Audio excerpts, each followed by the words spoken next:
থেকে আগুন লাগলো সেটা জানাটা অত্যন্ত প্রয়োজন এবং সেই মুহূর্তে দেখতে পাচ্ছি একেবারে পুলিশ, দমকল, প্রতিমন্ত্রীর পাশাপাশি ফরেনসিক টিমের সদস্যরা তারাও এই মুহূর্তে এসে পৌঁছেছে। অর্থাৎ আগুন লাগার কারণ সম্পর্কে অনুসন্ধান করার জন্য ফরেনসিক টিম তারাও এসে পৌঁছেছে। একেবারে ছিল না, তুমি যে প্রশ্ন করলে যে ব্যবস্থাগুলো থাকার কথা সেই জায়গা থেকে একটা ব্যবস্থা তারা করেছিল, কিন্তু ব্যবস্থাগুলো রাখলে কী হবে, ব্যবস্থাগুলোকে তো যাতে চালু থাকে সেই দিকটা দেখতে হবে। মিনিমাম একটা ফায়ার ফাইটিং সিস্টেম তারা করেছিল, কিন্তু যে সেখান থেকে জল দেওয়ার জন্য ম্যানুয়ালি দেওয়ার জন্য যে ব্যবস্থা রাখতে হবে সেইটার জন্য লোকই ছিল না, তেমনটা জানতে পারছি। সিঁড়ি ছিল পিছন দিক থেকে, যে ফায়ার এক্সিটের জন্য একটা আপৎকালীন পরিস্থিতি হলে একটা সিঁড়ি থাকবে, কিন্তু সেই সিঁড়ি লক করা অবস্থায় ছিল।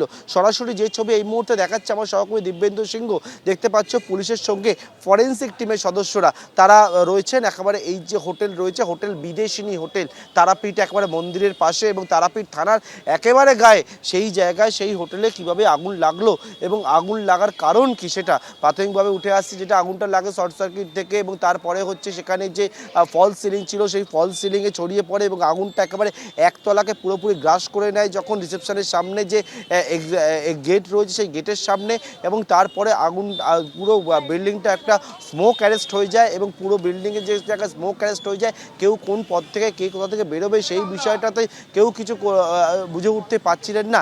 সেই জায়গায় হচ্ছে আগুন লাগলো কিভাবে এই সায়েন্টিফিক কারণ সম্পর্কে জানার জন্য ফরেনসিক টিমের সদস্যরা তারা এসে পৌঁছেছেন এই যে বিদেশিনী হোটেল তারাপীঠে, সেই বিদেশিনী হোটেলে, এবং সেখানে এসে তারা হচ্ছে সমস্ত বিষয়টা খতিয়ে দেখছেন। এবং ইতিমধ্যেই পুলিশের উচ্চপদস্থ আধিকারিকরা, দমকল, প্রতিমন্ত্রী তারাও রয়েছেন এবং থেকে সমস্ত বিষয়টা খতিয়ে দেখার কাজ সেটা কিন্তু শুরু হয়েছে। এবং গোটা বিষয় গাফিলতি কার, দায় কার, এই প্রশ্ন কিন্তু বারবার করে উঠে আসছে, কারণ একের পর এক ঘটনা ঘটার পরবর্তীকালে দেখা যায় যে অনেকগুলো বিষয় কিন্তু একেবারে ফায়ার অডিট হয়, ফায়ার টিম আসে, তাদেরকে একাধিক নির্দেশিকা দেওয়া হয় এবং সেই নির্দেশিকা দেওয়ার পরবর্তীকালে সেই নির্দেশিকাটুকু মানার জন্য কজনকে রাজি থাকে সেটা কিন্তু চোখে আঙুল দিয়ে দেখিয়ে দিচ্ছে। নির্দেশিকা দেওয়া হয়েছিল যে ফায়ার এক্সিট রাখার জন্য আরেকটা, কিন্তু সেটা সিঁড়িটা ছিল কিন্তু সেই গেটটা বন্ধ অবস্থায় ছিল।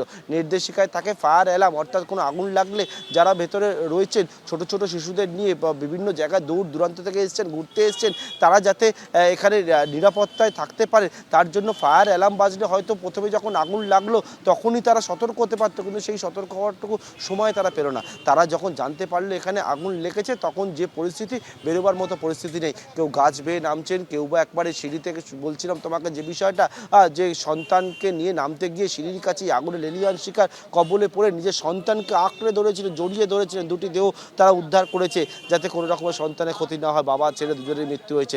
দুর্গাপুর থেকে ফরেনসিক টিমের আধিকারিকরা তারা এসে পৌঁছেছেন এবং এসে এখানে সমস্ত বিষয়টা খতিয়ে দেখছেন। এবং কেউ কেউ বলছিলেন বাঁচার জন্য ভেতরে যে বাথরুম সেখানে তারা 1 ঘন্টার ওপর দাঁড়িয়েছিলেন, কেউ বা বলছেন পাশের পুকুরে একতলা থেকে ঝাঁপ মেরে কেউ নেমে সেখান থেকে প্রাণ রক্ষা করার চেষ্টা করেছিলেন। এইরকম একাধিককে উদ্ধার করা হয়েছে, কিন্তু তার মধ্যে 8 জনের মৃত্যু হয়েছে, তার মধ্যে এখনও 6 জন আশঙ্কাজনক অবস্থায় হাসপাতালে ভর্তি রয়েছে। অনেকেই আমরা সকালে এসে দেখেছিলাম যে তাদের পরিবার পরিজনদের খোঁজে হন্য হয়ে ঘুরে বেড়াচ্ছিল, কিন্তু প্রশ্ন একটাই, দায় কার? এবিপি আনন্দ, এগিয়ে থাকে, এগিয়ে রাখে।